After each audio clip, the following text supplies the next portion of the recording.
members of the EPA, our traditional leaders, distinguished ladies and gentlemen, good morning.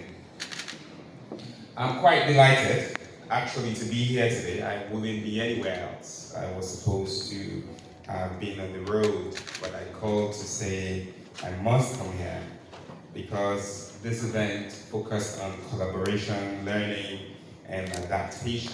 Adapting this conference organized by EPA is precisely what we need at this very moment in our country. And I hope that everybody all across the country will get the essence of why we're convening here, what we are learning, and what we all must do to adapt to the realities that we face today. I do want to bring you greetings from His Excellency, somebody who's a lead champion for environmental protection in Sierra Leone. Every opportunity that His Excellency has, every opportunity, he will speak to you about the environment. He is one of the greatest champions of climate change and protection that I know. And there is no security meeting, national security meeting, in which we don't speak about environment. And when the infrastructure, the system, bureaucracy exists everywhere, and bureaucracy often a set of processes, humans are involved. When those bureaucratic machines are slow, I have seen His Excellency put his hand in his pocket, pay for what the state should do to go and fight for the environment. So when I say that there is nobody who is a bigger environmental champion, I mean it, because I've seen it in security meetings, in economic management meetings, across cabinet, and on his breakfast dining table.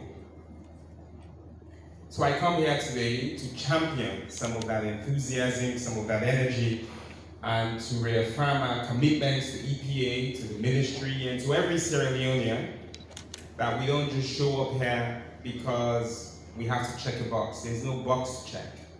We're showing up here because we have a commitment to our children and to our children's children. That is what makes us be here, and I hope that that's what will keep us inspired, engaged, and most importantly, that we can learn from the next couple of days that we're here. You know, this is not a symbolic example of what togetherness means. The diversity in the room, the MPs, the paramount chiefs, the UN, young people, government ministers.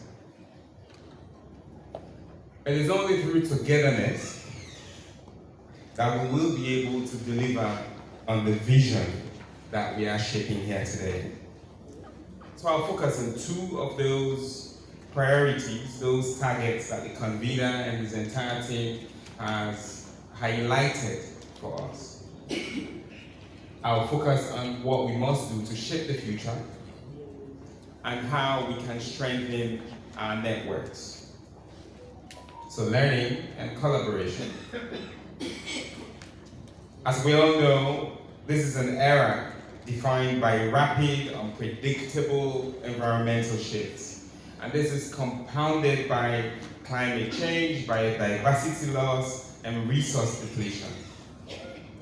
Sierra Leone, as outlined in our medium-term national development plan, recognizes the environment as an integral part to our national resilience and socioeconomic progress. Every day, we experience the stark realities of environmental changes, unpredictable rain patterns, which disrupt agriculture. This is March. It's supposed to be hot. And yet, it is when we've seen some of the biggest rains across the country.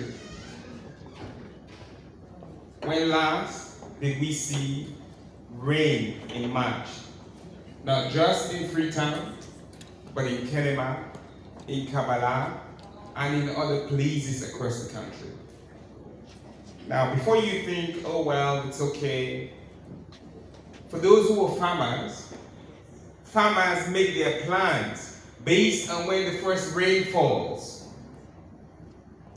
So should the farmers organize and mobilize now because it's raining? Will it rain again for the next couple of months? Has the weather pattern shifted?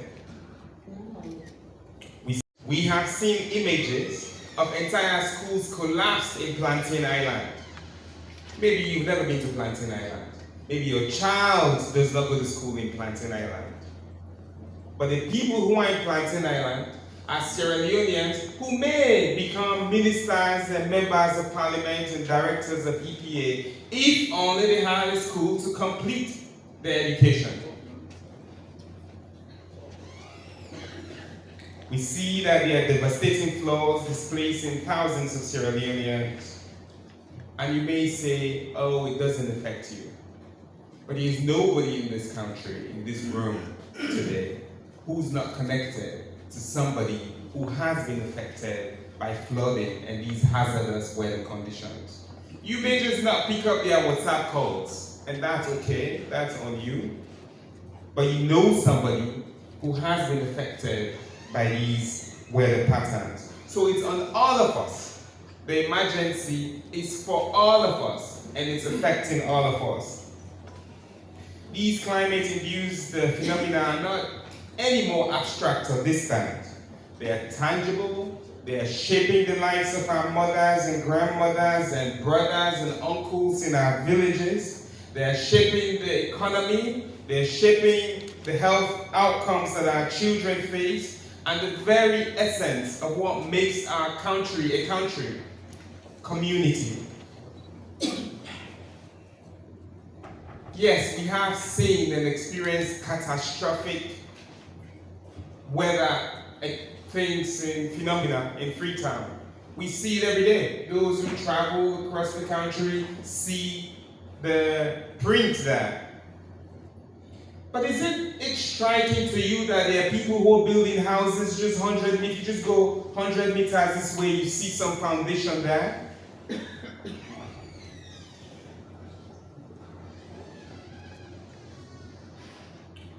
So we shouldn't just be speaking about response, because response is too late.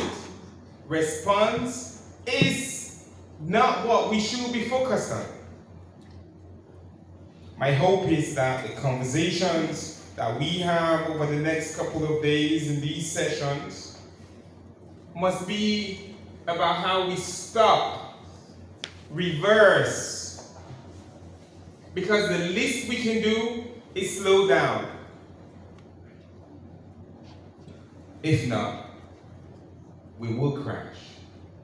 The children in Plantain Island who don't go to school will continue and extend to those in Mwawuma, to those in Rokel River, to those in Mambolo. If we don't, the food that we speak about that comes from Cambia wouldn't be there no matter what we do, because the flooding that affected the famine in Cambia this year will be worse next year. And we will be online to say, oh, what is pizza and what President Bio say? It makes us feel so good about ourselves. We're so proud when we attack President Bio and feed Salon. Makes us cool because we're on social media. And yet, we don't understand how the actions that we're taking affects whether there's flooding in Cambia and all the rice that was planted is lost. So we must speak about stopping. We must speak about you and me and asking fundamental questions. The complexity of these environmental challenges demand innovative responses driven by robust collaboration. Our government, as affirmed by our manifesto, is committed to fostering inclusive partnerships involving civil society, the international organizations, academia, private sector, And this is why convenings like this are essential and important, because it is through these effective collaborations we could convert this complex problem, understand it, extract the opportunities that are involved, invest in those commitments, and that's how we can reverse. That's how we can transform these challenges into opportunities that will fix our country. I was sitting with the Minister of Environment, because just last week, he was hosting an international session that the VP attended, which laid a clear plan of action at our first ever National Forest and Climate Forum environment. So I turned to him and I said, is this Environment Month? And he said, no, it's not Environment Month. Every month is Environment Month. We usually say, or one of our colleagues, every colleague minister likes to say, choose a headline and says, "Na all man business." And he often says, environment, na all man business. I don't think we understand what that truly means. I don't think we appreciate and have a grasp of what it means when we say environment, na all man business. I don't think we understand the importance of the plan that the Ministry of Environment and what the Member of Parliament said just now about developing laws that protect us. I really don't think we do. I don't. If we do, nobody will go and build a house 100 meters from where that landslide happened. We don't. And that's very sad. It's sad, not just for us as leaders, but that's sad for our children. I was driving this weekend from Grafton, and my daughter, Nyahanina, as we drove across, and I have the audio because I record them sometimes. She hates it, but I'm a dad, so I can do what I want sometimes. And Nyahanina said, why don't you start a petition to protect the environment? Nyahanina is 8. Her younger sister says, yes, the dad should do it. And I was like, what about the mom? So the mom should convince the dads to do it. And I said, what about you? Why don't you start a petition? And Penina, who's 6, goes, yes, I'll start a petition. But what's a petition anyway? For me, I sent it to her mother and I sent it to friends. The fact that some 6-year-old, some 8-year-old understands that we must start a petition to protect the environment, even when they don't know what a petition is, means we are not serious. And that's very sad, because we cannot live in a country where we see the impacts of environmental disaster and we just drive by every day. We just see the news and click onto the next thing every day. We'll come here, we'll sit on the panel, and we will go home tomorrow. We'll come back again the next day, and we'll go and we'll build a house on the hill again. We're not ready. So learning and adaptation are critical, because these environmental challenges we face are inherently dynamic and unpredictable. And without the flexibility to adjust our strategies and responses based on these realities, our efforts will fall short in addressing the urgent challenges that we need. I don't know how many people have read the EPA strategic plan or the Ministry of Environment's plan. I don't know how many people joined or cared or knew that the deputy minister was in Lunge cleaning the beach. I don't know how many people who pass around the beach, just see the beach and post, oh, the beach is dirty today, oh. 5 meters later, that ice cream way they'll buy at Jibonta, they hit the cup on the ground. They post for the beach in dirty one. If you read the Environmental Protection Agency plan, if you listen to what the minister said and what the plan was, if you understand it, you wouldn't be doing that. So this conference today really exemplifies the principles in a timely way for us to share knowledge, evaluate interventions, reflect on successes and challenges, and adapt those strategies. We must continue to engage beyond and outside of this room. So ladies and gentlemen, our collective attitude towards climate change must fundamentally evolve.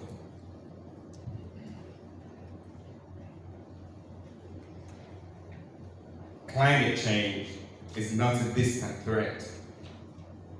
It is an urgent, real, present-day crisis that demands immediate action from every citizen and every stakeholder in this country. We must all champion these transformative initiatives that are community-based. These adaptation programs must be community-based. Renewable energy shouldn't just be random. It shouldn't just be a nice to have.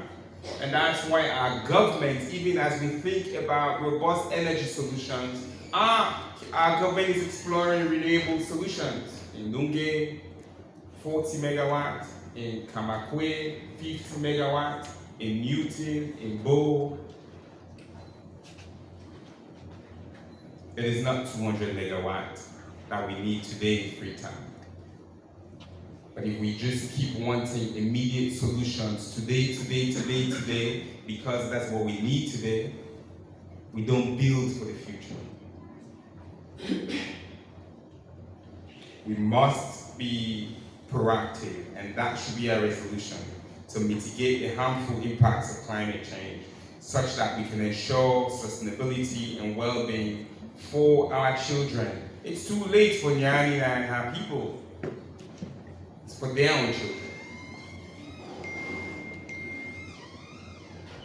So I hope that this conference will play a small part, Mr. Convener and your team, in igniting this shift in perception, behaviors, and our collective commitments for sustainable living and responsible environmental stewardship.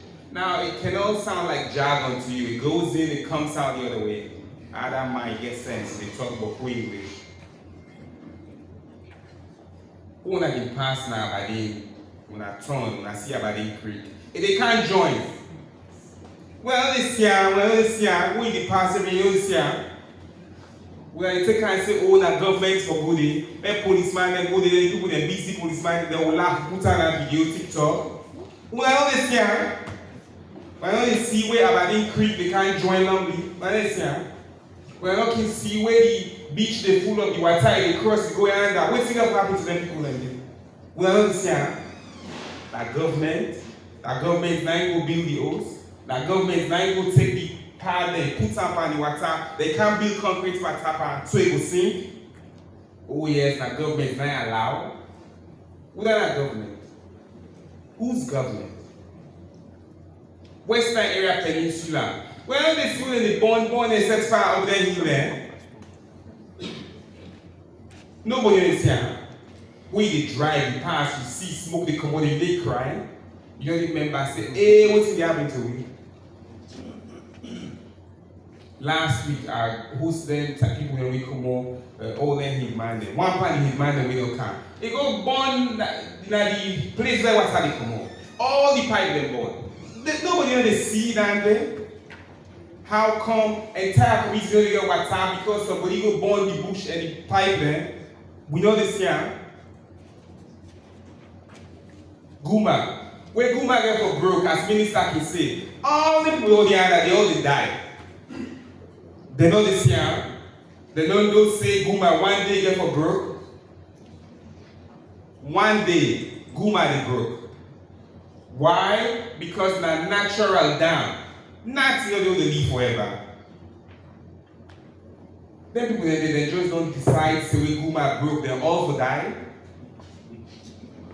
But that day we don't agree and accept as a people. When people they go build house inside Guma Dam, they go and cut tree, they don't decide say, then they don't care. They go post say, oh government, no water, no they what's the government do for water? And then members say that they don't cut the stick where they make the water can. Governments, I don't get mama, I don't get papa. So it's easy for more just say waiting government to do. They go cut the stick up there. People know the minor league song fund. We just get for poster. Hey, look, then the minor league song fund, waiting governments they do. Now they do one. As president, you see a gliding chief in there. Then the minor decide what chief don't do. Not to the paramount chief or the town chief or the section chief, they don't kill you. The paramount chief don't say no, in the chief don't headquarters. Okay, but where do you man chief there? Where do you do? Where do you man the point? You don't know.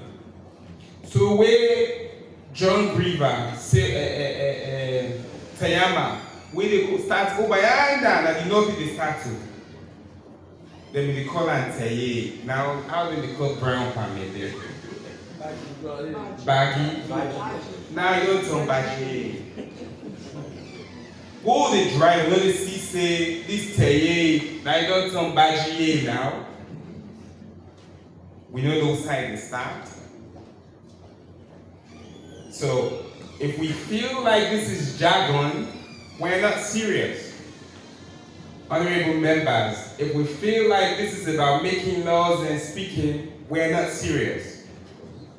Honorable ministers, if we feel like this is just about the next cabinet paper, we're not serious. And the people of this country, if you feel like for point up on government and say, Mada Bill 9, we are not serious. My people usually say every time I have to speak and I say I probably shouldn't say that I shouldn't say it. But I think say me not a good politician, yes. Because me not the politician they lie. Me not the politician want to tell you what you want for your real. Me not the politician they tell you what you all for do. So if you take her and say what they talk about bad politics, I'm a bad politician. I'm a good citizen and a good leader. That's what I aspire to be. So we all got plenty to work for them. Because at this minute, we are all not serious.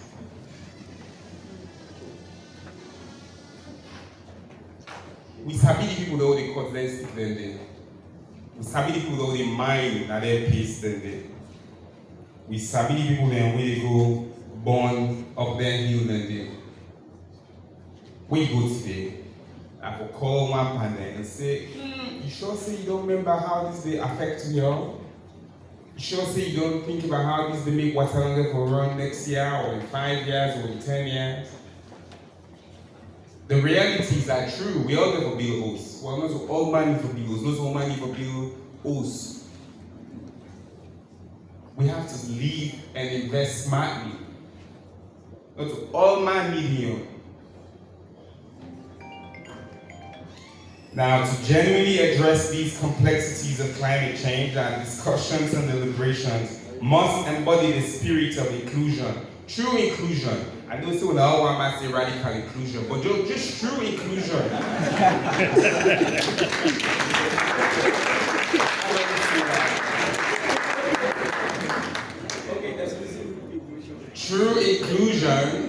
True inclusion means say every voice. That farmer, within that community, where rain get for calm, where rain not get for calm, where they affect time, invoice me for listening to her. That person will get disability, where disaster they happen, where you not able to run, you not able to go inside, we need for member. That school na Plantain Island, even if some school don't take 180 years, that school not the opportunity for take 100 years. because the water don't broken. We need more paper.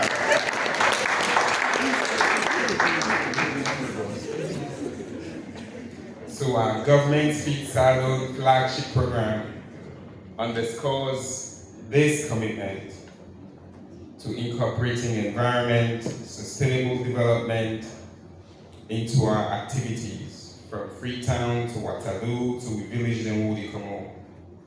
Because not only through radical inclusion, we'll be able to empower the community then foster what they call equity and ensure say all man and this society get option and opportunity for reaching potential. We get our moral imperative there, and we need to ensure say we implement and not just for the private talk. We need all man, private sector, public sector, international organizations, local organizations, academia. So ladies and gentlemen, in wrapping up, our vision for environmental progress is quite clear. And the path forward is collaborative, should be inclusive, and must be truly participatory from everyone.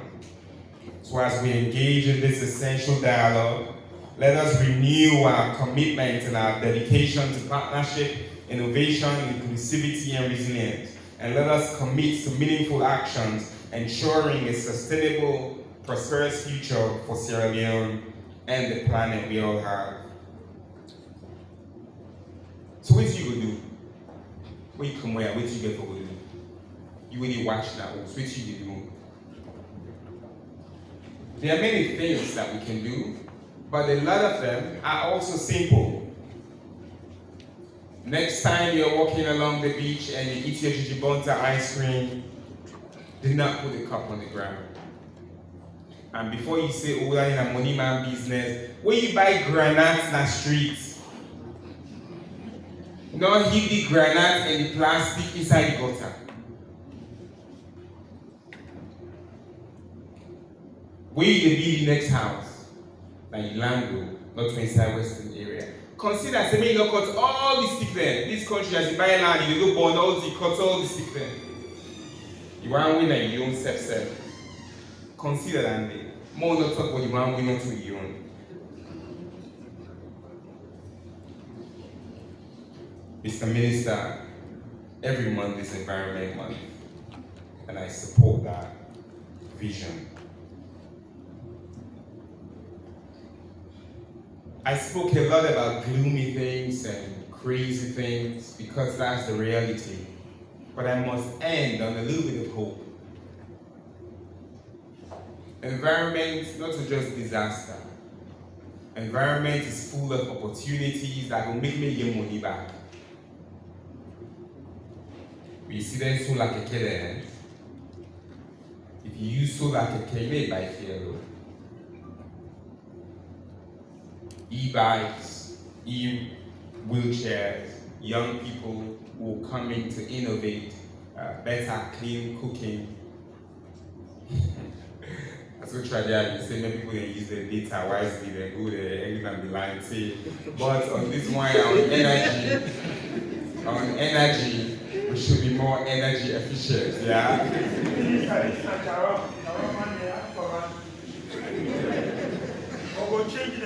So together, through collaboration, learning, and adaptation, we must establish a robust, inclusive, and resilient environmental framework, safeguarding prosperity for all, because it is only when we do this that together we will deliver for this country.